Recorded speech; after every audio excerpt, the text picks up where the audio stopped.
Well, good evening, everyone, and happy holidays to all of you. Welcome to a new live episode of He Said, He Said, He Said, a look at the world from a seasoned Black man's perspective, because one perspective just isn't enough. I hope everyone's doing well. Come on in, come on in, come on in, everybody. We have a great show lined up for you all tonight. Let me just say thank you to everybody who have reached out and asked me, who have been following the show for 4 years and saying, Alvin, where's your Christmas tree? I am not putting up a Christmas tree this year because for the first time in like many years, I am not going to be in my house. And so I thought I didn't want to decorate this year, but thank you all for asking that and making me feel good about missing my beautiful Christmas tree. And I did decorate outside. And a neighbor who I like was walking her dog, and she said, "Oh, I see you're putting up your Christmas decorations. Nice." And then she said, "Is that it?" I was like, it was like something that just comes to you and then go over your head. I was like, did she just read me? And I thought, bless her heart. I said, because I know she had well intentions and she really, liked the fact that I put up decorations. So anyway, again, happy holidays to you guys. And before we do anything else tonight, and before the conversation, before the laughter, I want us to take a moment and pause together. Over the past several days, we've been confronted once again with heartbreaking reminders of how fragile life really is. Families and communities are grieving sudden acts of violence, trying to make sense of loss and that never should have happened.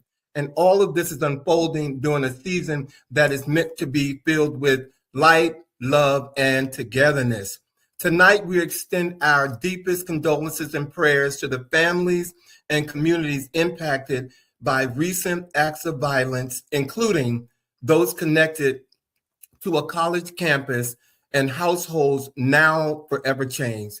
We also hold space for those still waiting for answers, healing, and peace. This season reminds us that gratitude is not something we practice only when life is good. It's something we hold on to when life is hard. Gratitude for one another, gratitude for breath, gratitude for the chance to gather, even when the world feels uncertain. And that reflection brings us to our show tonight. As we close out the year, we wanted a conversation that reflects not just achievement, but intention, not just success, but meaning. A conversation about leadership, legacy, and what it truly means to live with purpose. Our guest tonight is someone who embodies all of that. Reggie Van Lee is a global executive and trusted advisor who has spent more than 3 decades leading transformation at the highest levels of business. But beyond the boardroom, Reggie is also a steward of culture, the arts, and mentorship. Someone who understands that real leadership is measured by impact and not position. From corporate strategy to community legacy, from business leadership to cultural stewardship, Reggie represents what it means to lead with depth and intention. Tonight's conversation marks the renaissance of Reggie Van Lee, leadership, legacy, and living with purpose. And we are so honored to have him with us tonight. I'm really honored to have him with us tonight, and you all will feel that when we bring him on. And before I bring on my brother, Bobby, Sean will not be with us tonight, unfortunately, but we do expect him back very soon. So you all can click and say hi to Sean wherever he is. I'm sure he's watching the show. I want to take a moment to acknowledge a message that we received after last week's show on December 12th. A first-time viewer took the time to share how the show made him feel. And I'd like to read a portion of what he wrote. Dr. Ralston Cyril Watts said, stepping into the world of He Said, He Said, He Said live podcast for the first time was like walking through a door of a friend's house and instantly feeling at home. From the jump, there's a powerful sense of belonging. It feels like a judgment-free zone. If you're looking for a podcast that feels warm, validating, and like a genuine part of your community, this is it.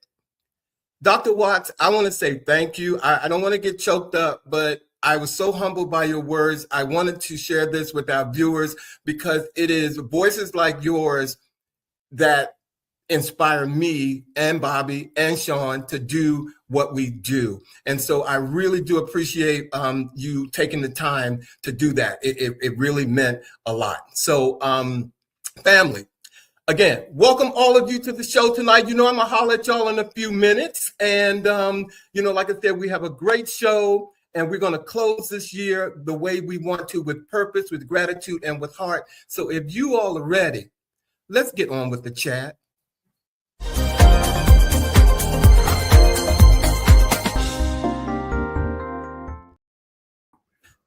Ho, ho, ho.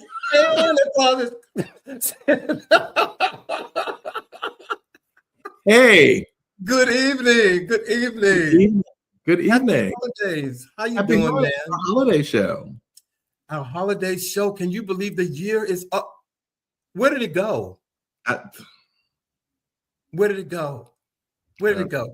Bobby, you're giving cuteness in that hat. You are giving cuteness like. Well, it's hot, so it's off. So there you have it. Last week was the bonnet. This week was the Santa hat. Okay. Exactly. So ready for the holiday show.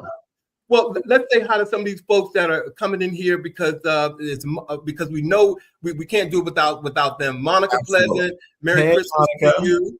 Let me see. Dion Thomas is here. Diana Thomas. Diana across the street. Diana, thank you for being here tonight.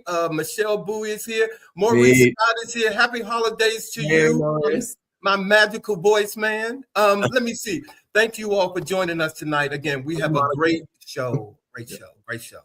Bobby, how was your week? Real quick, let me ask you, how was your week? Well, you know, I am ecstatic because as an educator, you know, we work right through pretty much close to. So my winter break actually began at the close of business today. So I am very happy. I'm excited to be on my first Christmas back in my house, you know, after having the renovation and all that done. So I'm excited. Very, very great. I'm tired, but I'm happy to be on break.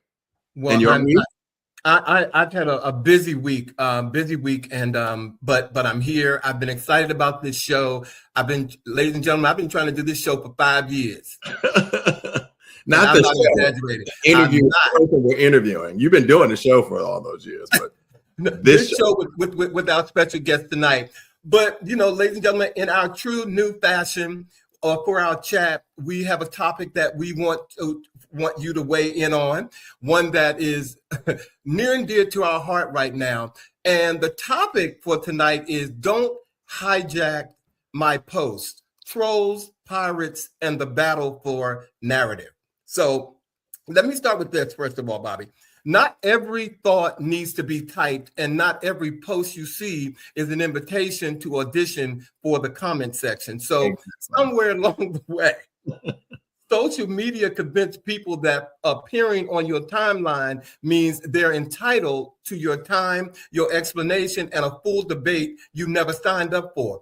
Exactly. You post something personal, Bobby, thoughtful and mildly observant, and here comes the trolls and the narrative pirates, not responding to what you said, but remixing it, you know, in their own TED Talk world. Okay. And, you know, for us, that's not a disagreement. That's an interruption. That's the digital version of walking into your living room, Bobby, someone moving the couch and then asking why everybody's acting weird.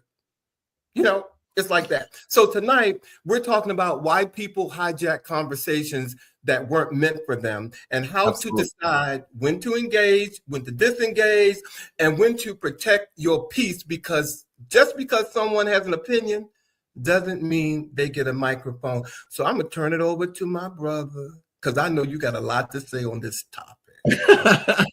Well, both Alvin and I are very active on social media. So we are not short on offering our perspective around certain things that are important to us and taking stands around certain things. And so with that, you will sometimes get people who feel that, one, they know you because they are connected to you, or something you post pops up on their feed. But there's a level of familiarity that some people take around responding to things that can be off-putting, and I'm thinking to myself, like, my friends wouldn't even respond to me in that way. So, but when we were discussing this as a possibility for the chat, and while I'm speaking about that, I do want to ask Norman, could you put up that prompt that for our viewers? Thank you. I forgot to mention that, because of course we are counting on you guys as with the new format of the chat to chime in with our format, with our prompt there. But I've also learned that not every call requires a response, and so we have to pick and choose what we're actually going to engage with, because the technology that people are engaging right now really kind of gives them this sense of entitlement to be able to respond to you in a way that, someone who's just kind of casually knowing you or does not know you fully, doesn't understand who you are completely, shouldn't be doing. So, there are times that, people will say things, and as our guest was mentioning to us earlier, sometimes the silence is the response. Like, your comment is not even worth my energy at this point. Right. It's called protecting your peace. Protecting your peace. Absolutely. Protecting your peace. And, you said the word, feel entitled to write on your post just because it showed up on their feed. Well, I think Facebook, first of all, has distorted people's minds that make them believe that, Bobby, you're really their friend. And you're not. You know what I'm saying? You're not the Facebook friends. It's made up. Right. You know what I'm saying? Right. And people have taken that to a whole other. Which they realize when I activate that block. And I will activate a block in a minute. See, JJ, thank you for joining us. Happy holidays to you, my brother. Thank you for being here tonight. Maurice said facts. Okay. And Bobby, I wanted to share if Norman could put up that second question that we have for the viewers, and please, again, feel free to weigh in.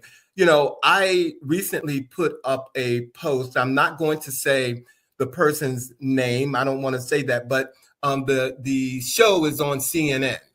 And I made a comment that particular show is a conduit for the right wing to come on and spew their hate and their their hate and their lies. That's all I said. That was the totality of that. Before I knew it, I had comments on my feed from people saying, first of all, why was I, trying to rat out a girl from Bowie who lives in Bowie or who lives in Bowie? Why was I, They're gonna know exactly what show you were talking about. Why was I coming against Black women who are trying to make it in the community, in the workforce? Even asked me, well, what other options does she have? And it was only after all of them, there was only one person who I felt like, I know this person from California, and he asked in a way that made me feel like, let me respond, and in the way that I did. But that post is really what triggered me to say, Bobby, can we talk about this tonight? Because at the end of the day, it's really about protecting our peace. People don't know us, and they don't know half the people that they get on there and post. But the trolls and the social media pirates, they live. They activate the block. I'm like, as you said, like you the word that you have used in conversations that we've had is hijack. Like, how do we avoid or prevent or just not allow people to hijack our peace, hijack our energy, our space? And what we've also come to realize is there are opportunities for some people who don't have fulfilled lives to always want to kind of pick at something to try to get something going, to try to aggravate you and to get you engaged that way. And if nothing else has, getting past that 6-0 age, if I've learned nothing else, it's like you pick and choose what you want to engage in. I mean, like, don't forget the bots that hijack the post, said Maurice. What is the bots? I'm the Russian bot. By a Russian. Those bots. I want to know, you all might have to educate me because I don't know what a Russian bot is. I was like, did Bobby put on another hat tonight when we came on? I wasn't sure. You don't have a Russian hat, do you? I do not. And I'm not a bot. I'm an actual you're not a bot. Robot, is that short for robot? It's a tech person. It's technology. It's AI of sorts. Oh, AI. Okay. Not A1, not stakes off. AI. Well, to close, ladies and gentlemen, on this topic, and thank you all some of you for weighing in. Just because someone has an opinion doesn't mean they get a seat at your table. Okay, that is really the closing remarks there. And if you don't know where the delete button is on on your feed, please find it because it is a very useful tool. Troy says, one of the last comments from Troy was mentioning that there are whole farms of people that their whole job is to just drum up controversy. I agree, to keep it going. Now see, I'm so naive. I thought someone actually took the time to do it because here's real story.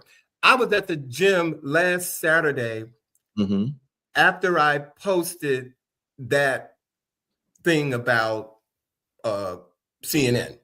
One of the individuals on my feed, I don't care if they watch the show or not, but they walked past me, looked at me in my eye, and didn't speak.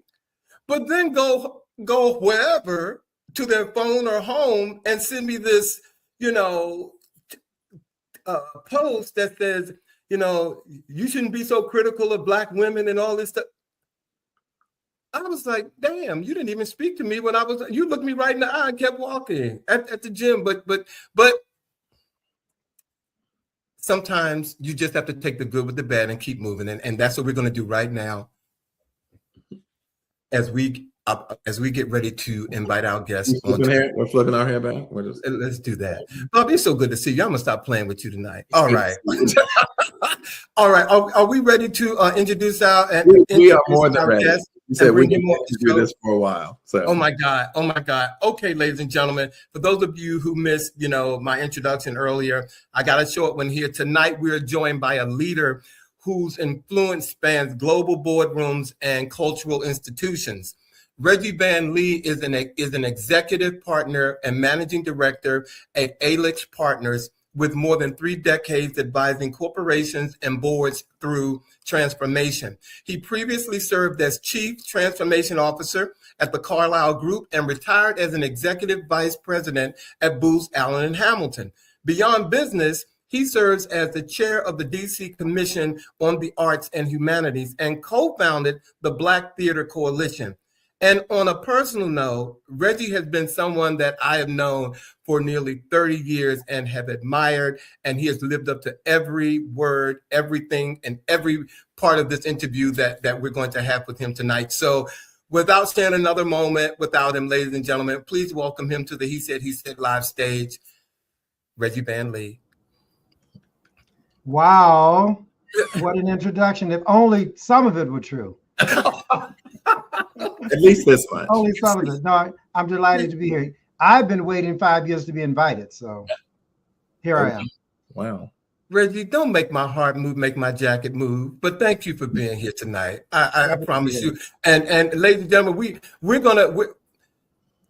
his schedule is tight, but we're gonna get through our questions with him, and I know you all are going to enjoy them. So I'm gonna kick them off, Reggie. First of all, our viewers like to know personal stuff. I ain't gonna give them the personal stuff. Like I said, I've been knowing you for years. I ain't gonna tell them that, but I'm not gonna do that. But Reggie, you have lived and worked at the highest levels of business and culture, as I've said, but it's all started at your home in Houston, Texas. So my question to you is, what do you carry with you from your home in Houston into every room that you enter? I think I live by 2 things, and I think this is something I've carried with me always. First, I live in joy, and I live in gratitude. I was happy and lucky enough and blessed enough to grow up in a house where there was always joy, there was always energy, but there was always a requirement that you are thankful for what you have. So not just long for that which you don't have and be, vengeful over it, but rather to really have gratitude around what you do. So this is something and sometimes you have to remind yourself to have joy and gratitude, especially in these environments we're in now. but I live in joy and gratitude. Thank you, Reggie. Absolutely. Thank Now, you. continuing on that thread of your upbringing and growing up, am I correct? It's one of 5 children, yes? 5 children, 4 daughters, and then me. You're the youngest? I'm the youngest and only boy. Only boy. Some people say I was spoiled. I say I was abused. Oh my Growing God. up with 4 older sisters can be a challenge. With my It can be a sisters, challenge, but I'm sisters going to are guess wonderful. that it also impacted you in some extraordinary ways, which leads to my question is, how did that dynamic, your lineup being the only guy, the youngest, and growing up with these 4 sisters, how did it really, or did it impact your sense of confidence, your sense of respect, humility? Like, what was the impact on you as the youngest, only boy growing up with these 4 sisters? Well, a couple of things. One, I have great respect for women and will always have respect for women and always hold them the highest esteem and treat them in a way that's appropriate for that. I learned that from my mother. I learned that from my grandmother, my aunts, and from my sisters. The other thing is my sisters were amazing people, smart, valedictorians from high school. And so the notion of I had to achieve, I had to step up was always there. I had to carry myself a certain way. I needed to do well in school. I needed to be studious. And that's something that not just my parents, but my sisters put on me. And seeing my sisters achieve, really moved me to want to achieve as well. So to that also, Reggie, I read, speaking of your parents emphasized education, and you said, and support over pressure. How did that safety net change you, change your approach? How did that? Let me make sure that I'm saying this correctly. How did that safety net change how you approach risk and failures, Reggie? It was interesting because I know my mother told me, I think I was in the 8th grade or something, when I was working on a project for school. It didn't turn out the way I wished, and I was really disappointed. And my mother said, you should always do your very best and know that you did your very best. But when you know you've done your very best and things don't turn out the way you wish, forgive yourself and move on. And this notion of forgiving yourself when you know you did the best you could is important. And I knew then that no matter what I did, if I didn't achieve what I wanted to, I had a family I could fall back on. I had parents and sisters and friends and church members that really loved me and would really buoy me in those difficult moments. So I lived almost with a sense of abandon because there was no real downside for me. I knew if this didn't work out, something else would work out. And then later in life, I discovered that oftentimes plan B is better than plan A. And so go after plan A. If it doesn't turn out, then I'm excited about what else is going to happen. And as some of you know, and many on this call may know, I had an amazing person to sing for my wedding. And amazing person, people. Amazing person. Amazing. But I must confess that was not plan A. Plan A was a different amazing person. And when that fell through, this miraculous thing happened. So now whenever something doesn't work out for me, I'm looking forward to what really is going to happen, because the universe is going to take care of me. Well, I'm going to tell you to pique your interest. If you want to know who that amazing person was, who he hadn't mentioned, just Google his name and his wedding on YouTube, and you'll see who that amazing person was. Okay, and as a key, she's a boss. Okay, the boss. the boss. Okay, she's the boss. Okay. All right. So Reggie, you talked about the importance of being able to fall back on your family. And at one point you've said you always felt that you could go home. Exactly. Tell us about the significance, the importance of holding that space, holding that feeling. Yeah, and I would tell people, you define home how you define home. Home for me was my sisters and my parents. Home for you could be friends from high school, could be friends from college, could be people from church, could be, the kids you hang out with on the weekends, right? Mm-hmm. But this notion of community and home is really important. And I often talk about of the various things that have upheld me through my life, always having that sense of community and always knowing that I had people in my life who would not judge me incorrectly, who would give me the benefit of the doubt, who would tell me when I'm wrong that I'm wrong, but hold me up when I'm right and still love me for myself is really important. When you have that sort of freedom, you can do anything. You can do anything in life because you know you have something you can fall back on. And it's important that you emphasize the fact that home is not necessarily the structure.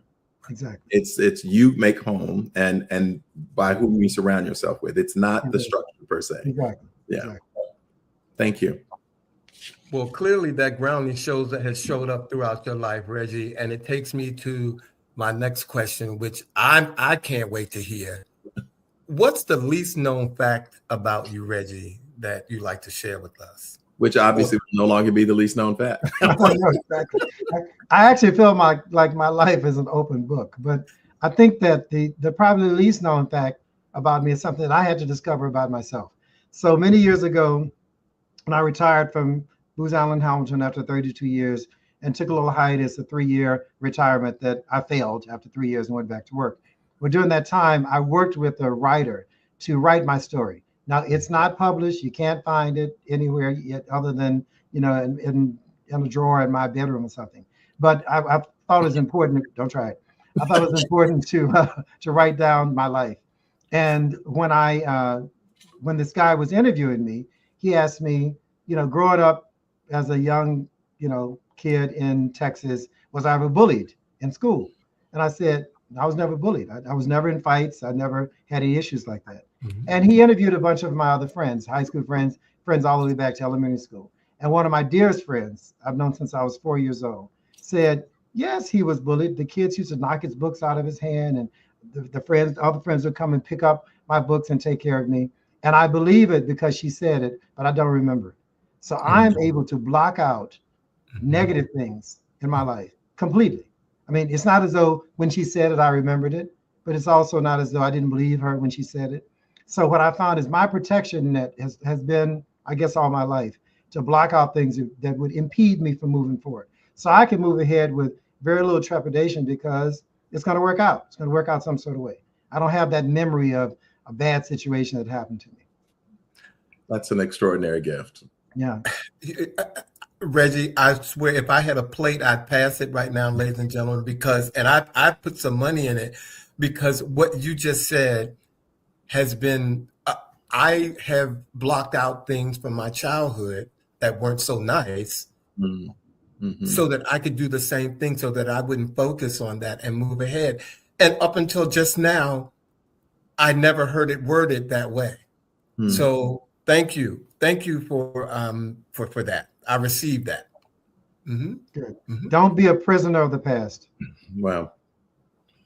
Reggie, without question, the things that you have accomplished, both professionally, personally, in the arts, in the business and so forth, you serve clearly as an inspiration to many. So the question I have for you is, where do you get your inspiration?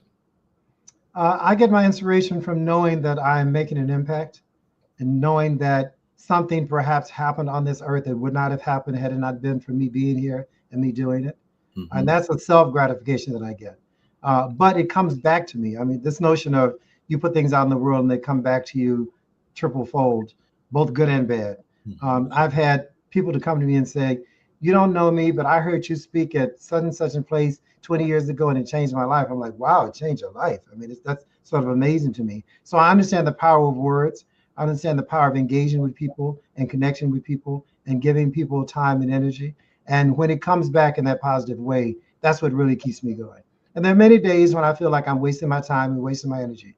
But just in time, somebody comes to me and they let me know that my presence on this earth has made a difference and that I should keep doing what I've done.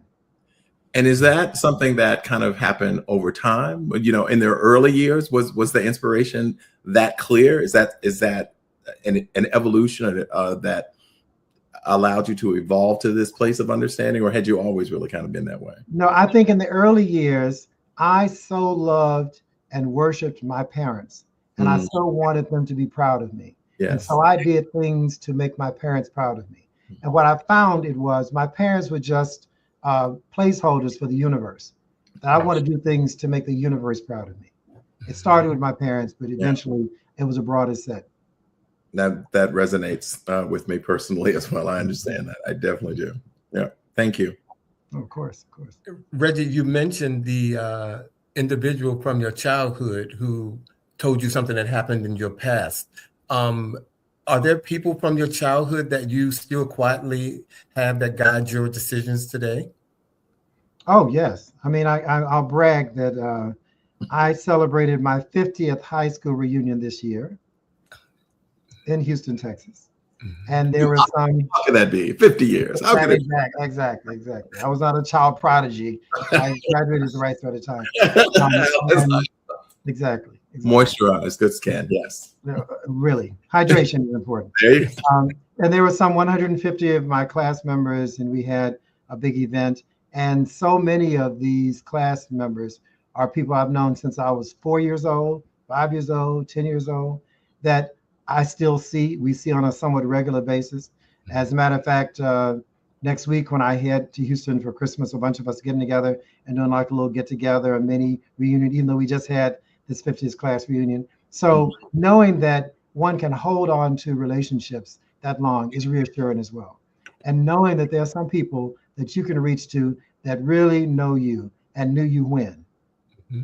They knew you as Reginald. They didn't know you as Reggie Van Lee. And they still can connect with you in that sort of way and keep you real and keep you grounded and help you understand that, which is really important. So when people tell me, oh my God, I don't know anybody from when I was in school before, I didn't like any of those people, I think that's a bit of a tragedy because I know the blessing I've gotten from holding on to good people in my life always. When you were little, did they call you Reginald? You said that. Were you not Reggie when you were little? No, my mother did not believe in nicknames and abbreviated names and all of that. So my family generally calls me Reginald. All of my friends all the way through high school called me Reginald. And only when I went to college did they say, do you want to be called Reggie or Reginald? I was like, well, to put it that way, call me Reggie. I only became Reggie in college. And then a few of my old friends will call me Reggie, but the first instinct is to call me Reginald. Interesting. Okay. Well, thank you for that. Well, one thing we believe is that inspiration leads to purpose. And you have done that, as we've said. So my question for you is, when did you discover your purpose? You did kind of speak about the notion of, leaving the world better than when you came here and so forth. But is that your sole purpose? When did you discover it? And tell us a little bit about that process. I can credit my father for really punctuating for me what my purpose in life was and has become. When I was one of 2 senior Black partners at Booz Allen Hamilton, and in these rooms where important decisions are made about people's career and their compensation and all of that, I was a kid that talked to my parents every day. From the day I left Texas at 17 to go to college until the day my parents died, I talked to them almost every day. That's beautiful. And at some point I would complain about, I'm in this room with all these people that don't look like me, that don't want to do the things I want to do, but I have to go through all this. And though it's a privilege to be in those rooms, it's also quite lonely in those rooms. And sometimes it's no fun being in those rooms. Yep. And my father said something to me I'll never forget. He said, it may be lonely at the top, but it's crowded at the bottom. Okay, can you say that one more time? He said it may be lonely at the top, but it's crowded at the bottom. But he went further to say, so maybe God intended for you to get into that room to get others into the room. Amen. So my goal in life is to get into those rooms that some people say I don't belong to be in. Yeah. I not only open the door, but I pull into the room other people who deserve to be in that room. And that's why I sort of stepped out of retirement, because I felt in retirement I didn't have an opportunity to be helpful to other people, to mentor people, to help people in their careers, to help the world, to be to continue to be philanthropic if I had sort of retreated to a life of retirement. So my goal in life is always to achieve those things that others say people like us should not achieve, and then to help others to achieve as well. Amen. Well, first of all, happy holidays, everybody. If you're just tuning in, we have the incredible Reggie Van Lee with us tonight, ladies and gentlemen. And I want to get to some of these viewers' comments, and then we can continue our interview. Maurice Scott said, no better way than to end the year with an interview with Reggie Van Lee. Amen, amen, amen. Troy obviously knows about your wedding. He said the wedding of the century. And amen. Maurice have commended you on just how you've just touched some of us with your words tonight, clearly. Michelle Sims, welcome to the show tonight, my sister. Thank you for being with us on this windy night in Washington, D.C. And Trinity says, everything Reggie Van Lee has said is true. I was the classmate of one of his older sisters who was the valedictorian of my high school class. My family and his family were close. Dewey Brigham. Dewey Brigham, yes. And so the person I met at 4 years old that I was telling you about, who helped me understand that I can block out bad things, is Dewey's sister, Delanise Brigham. There you have it. Okay. And there you have it. So, Reggie, continuing this conversation on purpose, did your sense of purpose arrive all at once, or did it reveal itself in various stages? Yeah, it evolved over time. I mean, initially, my purpose in life was to make enough money to really, like most other folks, look after my parents. And I had this vision I saw in a magazine once of this white woman in this beautiful evening gown. And so I was determined I'm going to get my mother into one of those evening gowns. And I got to that goal of being able to be helpful to my parents much sooner than I thought I would. So then I said, what's the next thing? So the next thing was to achieve a certain position in my company. And I got to that sooner than I thought. So what's the next thing? So each time I figured out what additional platform can I get on that will allow me to spread and deepen my impact on the world. And so now it really is this notion of opening doors for others, getting into rooms that the standard folks would say we should not be in, and getting other people in the room. But it didn't start with that. It started with a monetary and a taking care of my parents goal that has just evolved over time. That's really interesting, and it speaks to the fact that, you know, your upbringing had such a profound impact on who you are. You talked about your parents and their expectations for you and how they inspired you and supported you and affirmed you. Were there other aspects of your upbringing that prepared you to be ready for purpose when it showed up? Yeah, I mean, I've always been a religious person. We were tried and true United Methodists, and that was always important to me. So still, I go to church on a regular basis. I not only sang in my choir at church, I directed the youth choir in church. And then, believe it or not, this is another fact that only my MIT friends know about. I was the director of the MIT gospel choir when I was at MIT. Who knew MIT had a gospel choir? Exactly. That's what people say. All those scientific minds up there and they're singing gospel too. Well, you know, that was their outlet. So thank God you were there for them. Okay, Exactly. That was their outlet. It's like, so part of what has propelled me through life really is this notion of my relationship with a higher being, my relationship with God. And I'm not overly religious. I'm not, crazy. I'm not evangelical. I'm not a fundamentalist. But I do think that having that conversation, to have that relationship with a higher being is important to me. And if you will allow me, I often have talked about this before, about what is propel me through life, or what I call my 4 C's, the letter C. The first C is courage, because the world will constantly tell you what you cannot do. And in some cases, you just have to step out on courage and do that which people told you couldn't do. The example I give, and I won't call her name, I usually call her name, I won't call her name now, but a senior counselor in my high school, when she discovered that I had been accepted to MIT and Harvard and Princeton and Yale, all these Ivy schools, all these great schools and scholarship offers, et cetera, had me pulled out of class to come to her office. And I assume she was calling me there to congratulate me on all these great offers to these great schools. She proceeded to tell me, you may be important for this little school here in Houston, but I'd hate for you to go to Boston and embarrass yourself and waste your parents' money. Why don't you stay here locally where you can compete? And this is a senior counselor. This is a person whose job is to get you into colleges. This is a person who's an adult and who I had some level of respect for. It took courage for me to say, well, I'm going to go on to MIT anyway, in spite of that. And the story I tell is that the first exam that we took at MIT was a physics exam. And MIT is, of course, full of all these people that were number one in their class around the world, right? And in my particular recitation, out of a possible score of 100, class average was 8. 8, not 80, 8. Not 80 and not 8 out of 10. It was 8 out of 100. Now, First year at MIT was all pass fail. Everything is graded on the curve. I ended up getting a 12. So anything over 10 was passing. The guy next to me, who was the smartest guy in every recitation session, always raising his hand and having the answer, got a 1.5. Right. So as I was taking the test and as I got my score back before I knew what class average was, I could hear this counselor in my head saying, see, you don't belong here. And when I saw that I got that 12 and the genius next to me got 1.5, I said, I'm glad I took the courage to come here. So each of us have our stories of courage. And there's hardly anybody who's been successful in life that didn't have to exhibit some courageous act. So courage is the first C. The second C is confidence. If you have enough confidence, then you don't need to be courageous. Like you get up in the morning, I know I can brush my teeth. It's not courageous to brush my teeth, right?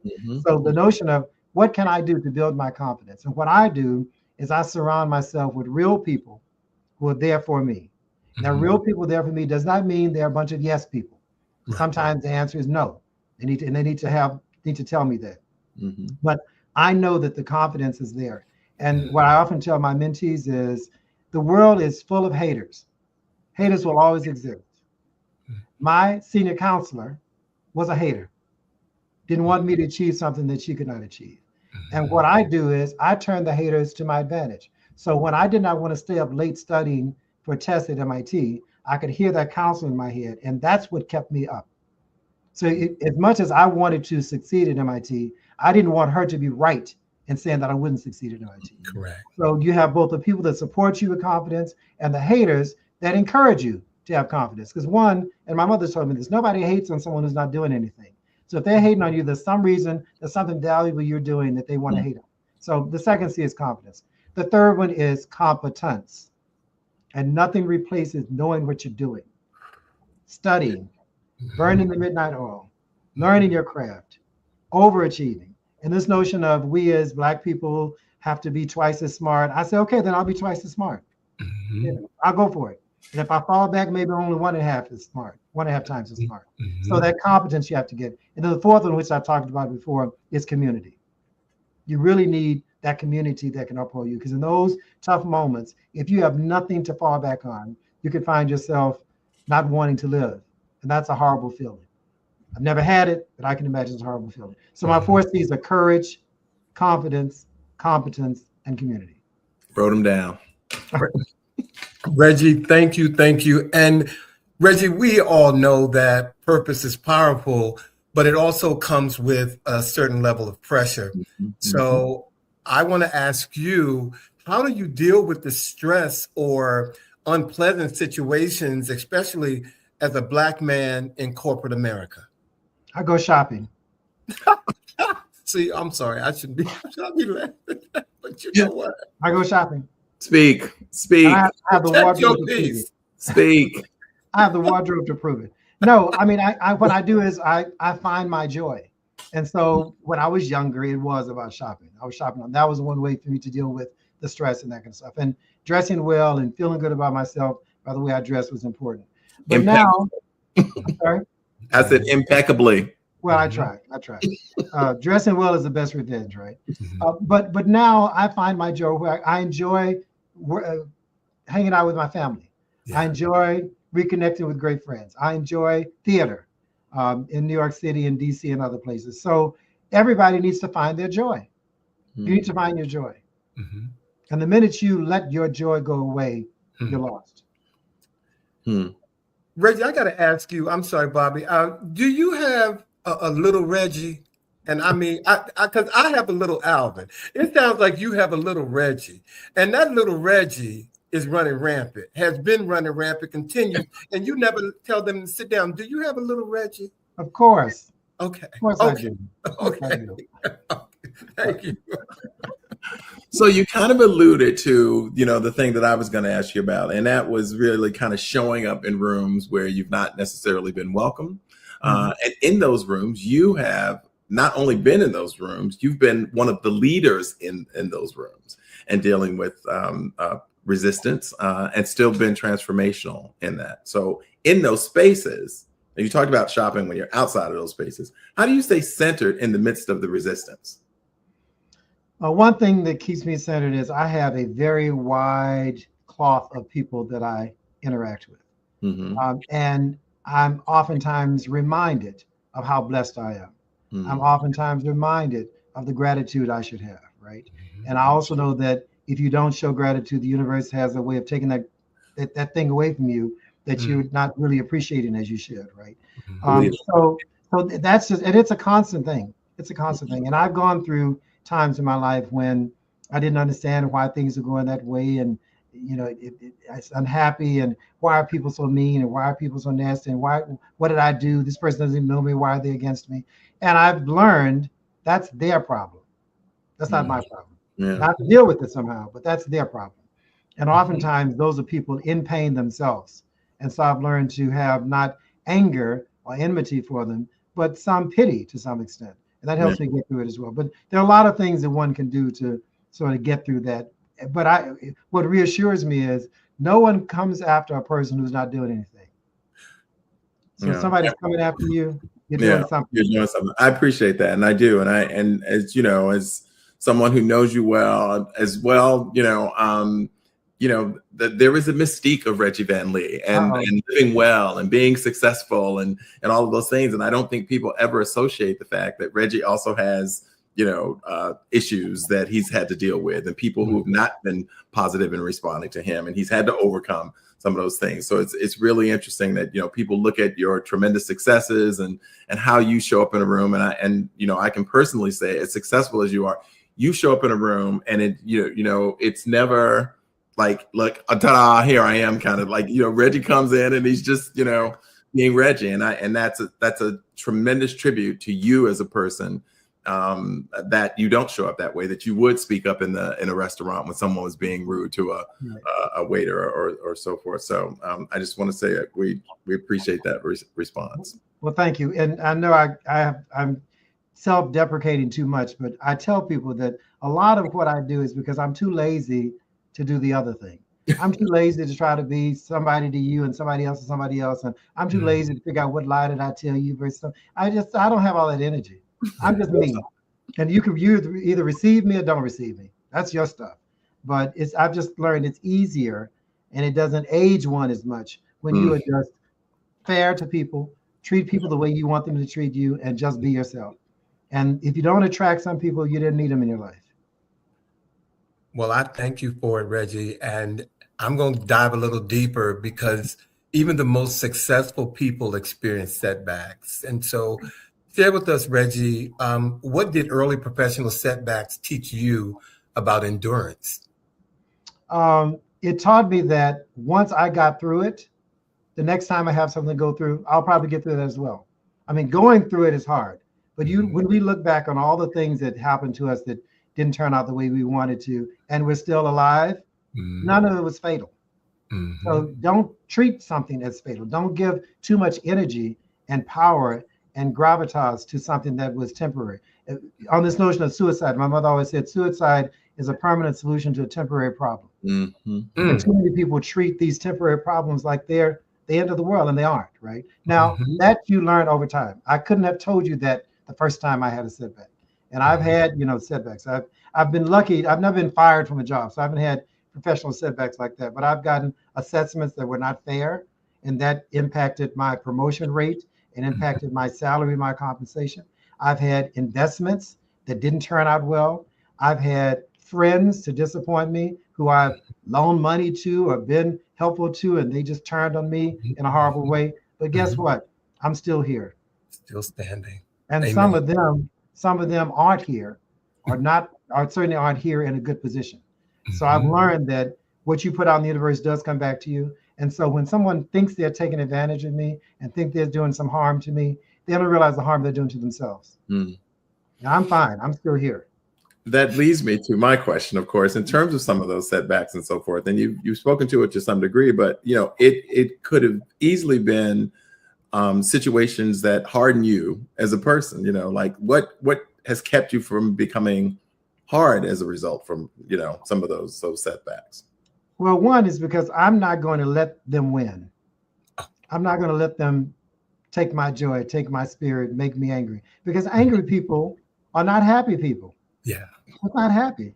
Yeah. So, and this is something else that my parents taught me. So I'm walking down the street, someone steps on my shoe. and they move on in their life. All day I'm mad about them stepping on a shoe. They've gone on with their life. They don't even realize I exist, right? So whatever I need to do to make me, if I need to chase them and step on their shoe to feel better, whatever, or just let it go. Let it go. So I've learned, and this is not to say I've not had issues and unhappy moments and stuff, but they don't last very long because I just won't do that. I mean, I'll give an example. When a certain person became president most recently, that morning, the night before, a bunch of us said, we're going to dinner. We're not get all wrapped up in this political process. And went out to dinner to about 10 or 11, came back in. I didn't turn on the television because, of course, it was going to be several days before we knew who was going to win, right? That was the hypothesis. I woke up at 3 in the morning. And those who know me, I only sleep 4 or 5 hours. I woke up at 3 in the morning and looked at my phone, and it was all these messages. Oh my God, the world's come to an end. What are we gonna do? So I turned on the television, and this new president is doing the acceptance speech and blah, blah, blah. I listened to the whole thing.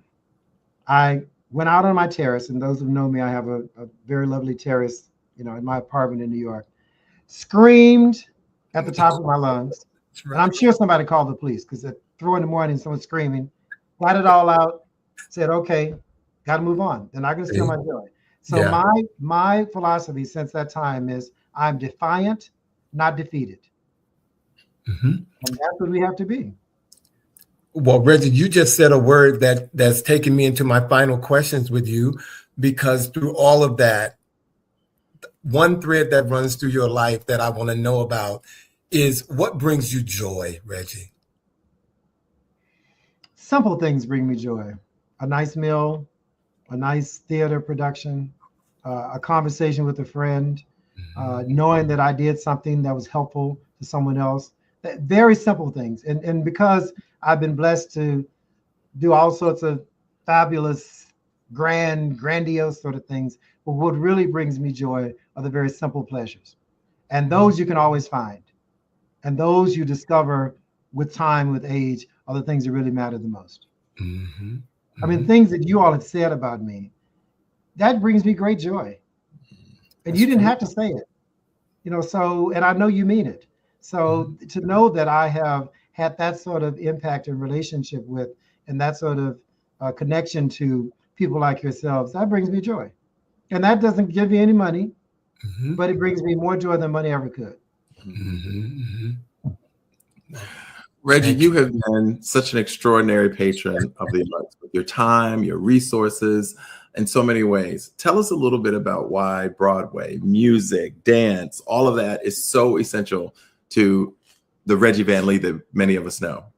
Well, one, I had a little stint in dancing. I studied dance for a while, and I danced a little bit. And so that was my artistic expression. I also used to paint when I was a young kid. Then in high school, I was in speech and drama and the debate club. So I've always had that sort of performance thing. And what I found is that too many artists don't get what is due them in the world. And so when I discovered that God did not intend for me to be a performer, but intended me to be a patron of the arts and a patron of dance, I found myself, and I found the joy that I get in that. So I enjoy seeing, viewing, visual arts, performing arts, et cetera, but also participating in nurturing artists, helping people get to that point. All of that brings me great joy. And the arts are transcending and transformational, for me at least.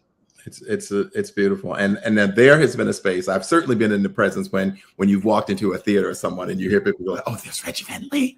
He's still alive. Look at him. He's still alive. Oh my God. Where's his walker? He doesn't have his walker. You turn around going like, where is he? Like what? Exactly. So it's funny because I have to tell you, I don't drink my own bath water. People getting so impressed, and it lets me know they don't really know me because I'm not that person. I'm just plain old Reggie. But I've accepted that. I actually had a Devil Wears Prada moment when I was at Booz Allen. You know the scene where Miranda Priestley gets on the elevator and the model gets off the elevator. So I was on a call and I was getting on the elevator. There were two guys in the elevator and I had to call on mute, and then in my ears and everything. And one guy said, oh, we'll take the next elevator. I said, no, it's fine. I'm fine. So he said, no. And the guy with him was like, I'm not getting off the elevator. So he yanks the guy out the elevator. And as the door is closing, he says, that's Reggie Van Lee. Like, Like, you can't be able to elevate with him. So for the record, anybody listening, I'm not that person. He's I'm just, not. I'm not Miranda Priestley. I try to dress like her, but I'm not Miranda Priestley. He is not. I wasn't gonna say anything. No better words are spoken that are true. Okay. He is about as humble as they come. And I don't mean to talk about you in third party. But Okay. Reg, when young leaders look at your journey, what do you hope they understand that resumes don't show? That a life lived in joy and gratitude, in treating the world the way you want to be treated, in recognizing that there is a plan for you, no matter what you think your plan for you is, and finding a way to embrace that and make the most of it. I mean, capitalize on it, but to not feel like you have to go down a certain path and feel less than when you look at the guy over there that seems to be doing better and the woman over there seems to be doing better. You don't know what they're going through. You don't know what it took for them to get there. So, as I said, be yourself because everybody else is taken. Amen. Amen. We closed the year, and not just our season of the show this year, but we're coming to the close of 2025. People make a lot of New Year's resolutions and all of those types of things. If you had a wish for something that people would carry into this new year, the next chapter of their lives, what do you hope people will take, given all that we're dealing with right now? It's what I said: live in joy and gratitude.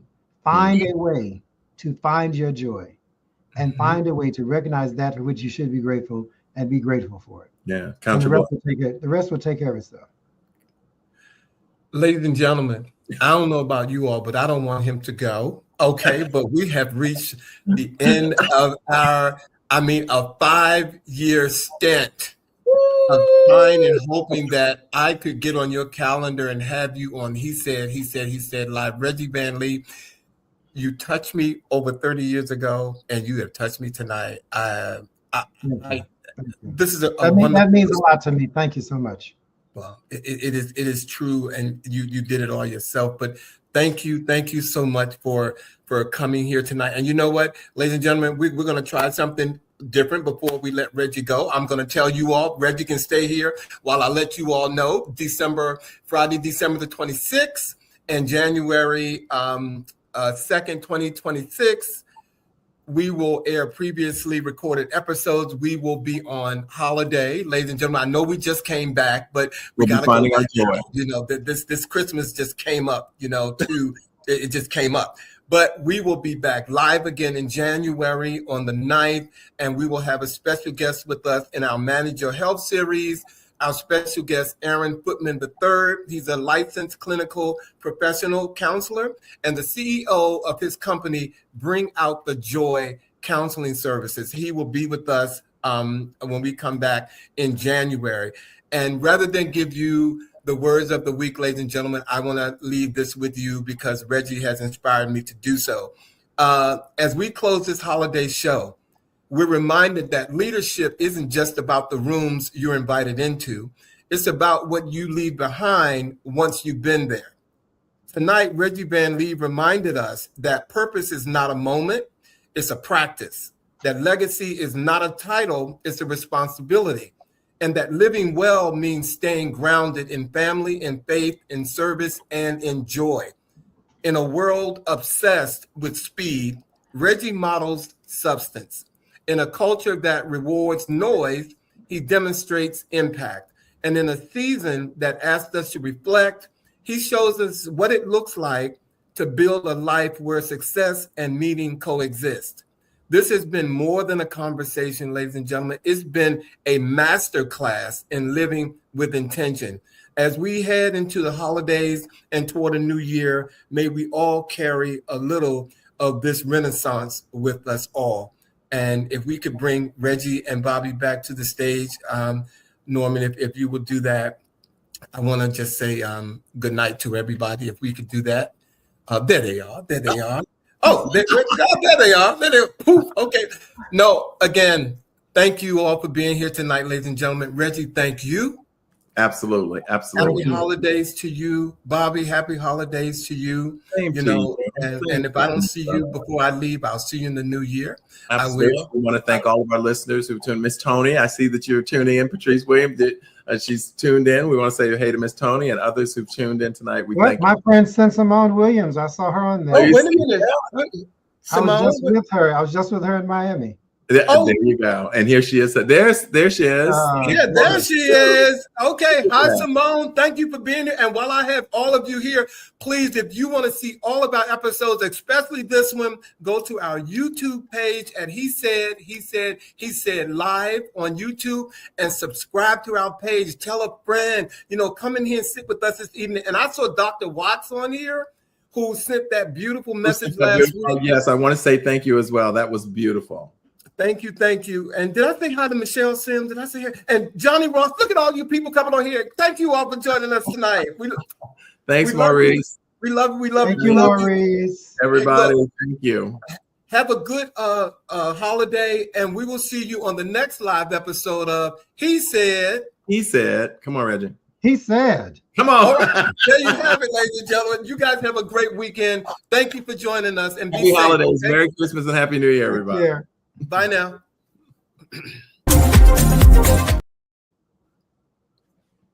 Here we are again.